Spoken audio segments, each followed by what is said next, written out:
গত ২১ জুলাই দুপুরে milestone school and college ক্যাম্পাসের একটি ভবনে বিধ্বস্ত হয় বিমান বাহিনীর একটি প্রশিক্ষণ বিমান।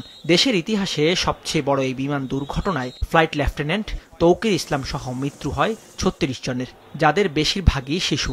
আহত হন অন্তত ১৭১ জন।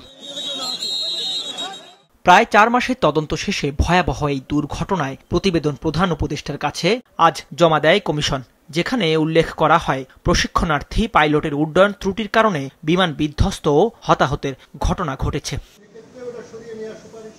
বিকেলে রাজধানীর ফরেন সার্ভিস একাডেমিতে সংবাদ সম্মেলন করে প্রতিবেদনের বিস্তারিত তুলে ধরেন প্রধান উপদেষ্টার প্রেস সচিব।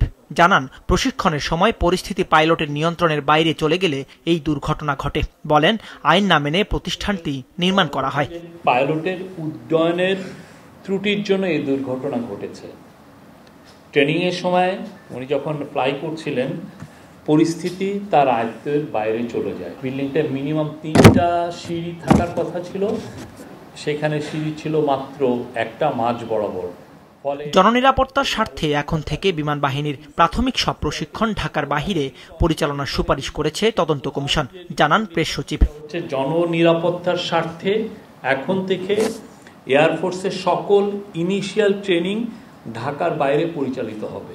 বরিশাল এবং বগুড়ার যেটা রানওয়ে আছে সেটাকে যাতে আরও সম্প্রসারিত করা হয়, এই মিটিংয়ে সেটা নির্দেশ দেওয়া হয়। সাংবাদিকদের প্রশ্নের জবাবে প্রেস সচিব জানান, সরকারি আদেশে আওয়ামী লীগের কার্যক্রম নিষিদ্ধ রয়েছে। কেউ দলটির সভা মিছিলে অংশ নিলে কঠোর আইনি ব্যবস্থা নেওয়া হবে। ঢাকার বড় কসাই উনি হচ্ছে বাংলাদেশের বুচার অফ বেঙ্গল।